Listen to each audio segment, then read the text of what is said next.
Welcome back to Switched to Linux. I'm going to bring in another one of these shorter videos here and just some thoughts and some comments. COPPA, it's the end of YouTube, isn't it? That's what everybody's been saying, and I've been getting some frantic emails, and I don't know it's going to end, and then, we're all going to get sued for $42,000 and all these types of things, and I have been accused of spreading a lot of fear, uncertainty, and doubt. But the reality is, no, I have not ever spread fear, uncertainty, doubt that I know of. But I have addressed real issues. The biggest one, of course, the Ubuntu issue. Shocking! The latest version of Ubuntu. You install something through apt, it installs it via snap. Maybe I was right about that. Still waiting for the apology to come through from the is that the It's Foss article that's like, no, he's just spreading fear, uncertainty, doubt. No, what I said was completely justified. But we're here today to talk about this COPPA ruling. Of course, we did a longer panel discussion on COPPA, but I've spent the last couple of weeks really researching this from a lot of interesting perspectives. And so I want to tell you guys, there's a few little odds and ends about this. Now, the first thing is that FTC actually has a few different things with regarding to COPPA. One of those areas that YouTube is completely ignoring is this middle ground area, this mixed audience area. Because in reality, the only thing that FTC is actually concerned with is people who are explicitly targeting things towards children. Period. YouTube does not have that as an option anymore. In the creator studio now, when you're uploading video, you select, is this for kids? Is this for not for kids? And there is in reality a middle option that there was the one guy, and I can't remember his name, but some unknown person called him from an unknown number and would not divulge his name and gave him all sorts of this background information. It's all terrifying. I looked at all this, whatever. Now, the guy did point out some interesting points in the law and indicating that, YouTube was acting as it was doing to save themselves some money. It's for a for-profit company. So ultimately, our real battle in this matter is actually going to be with YouTube's bots. Is that going to resolve itself? Probably.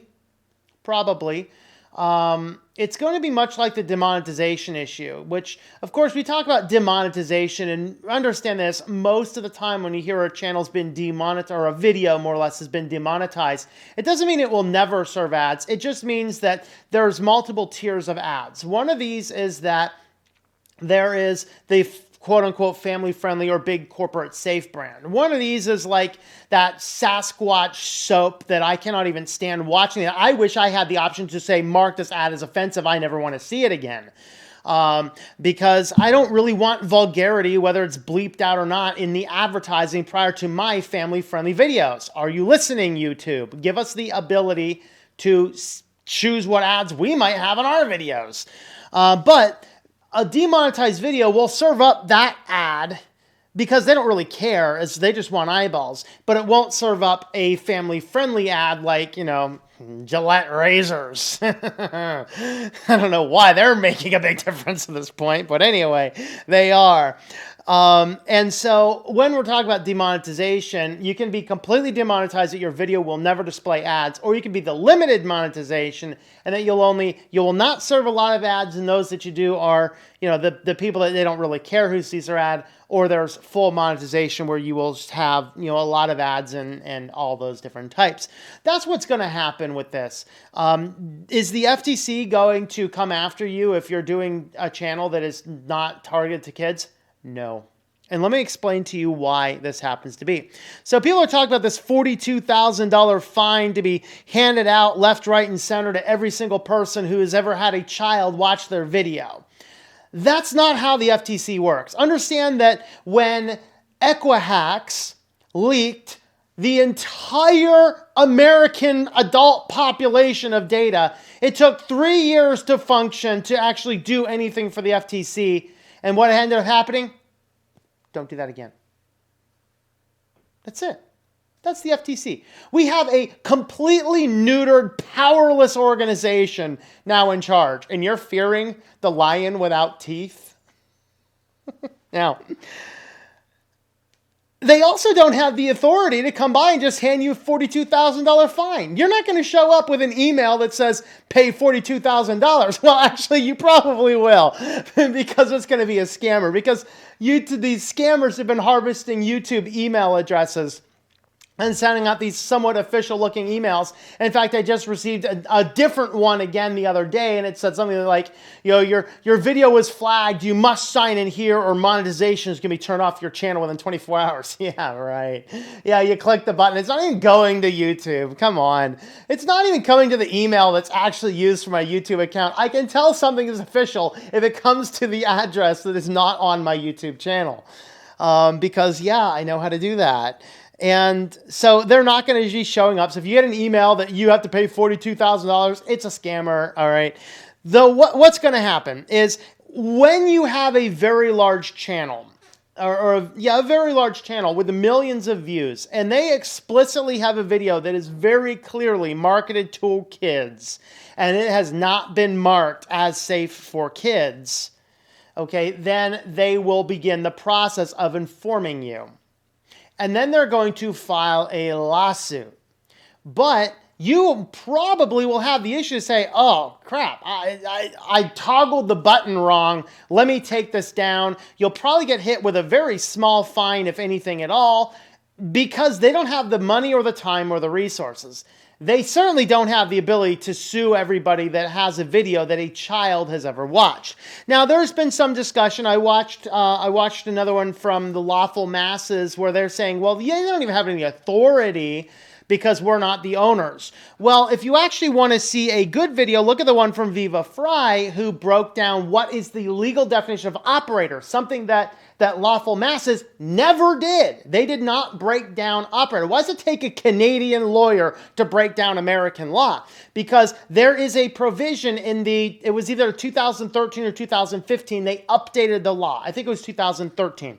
They updated the COPPA law to expand the definition of an operator as not only the site owner, in other words, youtube.com, but also any channel, anything utilizing that website. This took advantage of a loophole that was in the system where an app creator they were making apps completely targeted to kids, but not telling the advertising company that was targeted to kids.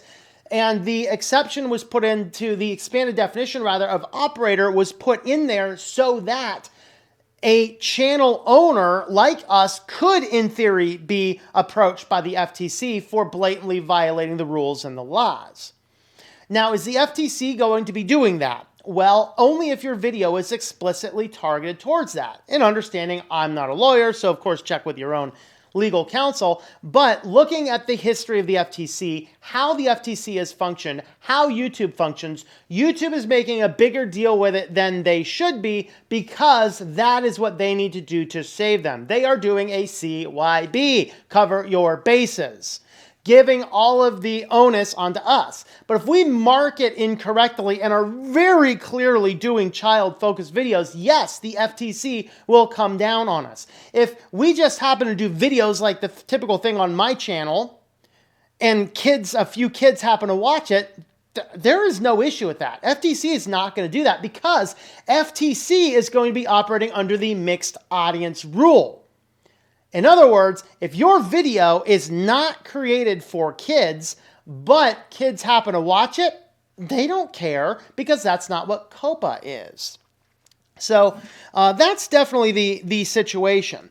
So they are only going to go after the larger of the offenders, and the general audience is what's going to be considered. So our real battle is actually going to be with YouTube. If YouTube deploys these bots to try and toggle certain videos or things that we're doing, that's the area that we are going to have the fight with YouTube. That's the issue we're going to have. Is it going to be a bad fight? No, not at all, in all reality. It's going to be a thing that's going to probably grab a couple of our videos here and there. It's going to throw them into this black hole of weirdness going on where it won't have targeted ads, it won't have comments, That happens on the odd video. That's probably not going to be an issue. There will likely be some degree of appeal to it that we may or may not be able to win. I've only had one video ever come down and not win a demonetization appeal. And so I'm expecting the same thing. So YouTube is covering their bases because, yes, YouTube did violate the rules. They are covering their bases, responding by putting a little bit more aggressive of a matter. But are we as content creators going to be sued by the FTC for $42,000 because 5 kids have watched our latest video? No, we're not going to see that type of thing. That's my understanding of what's going to go on. And the reality here is just make sure that your videos are appropriately marked. Make sure that your videos, you're not truly doing a child-focused video unless you're marking that as, yes, marketed or created for kids. That's the thing that we need to be doing.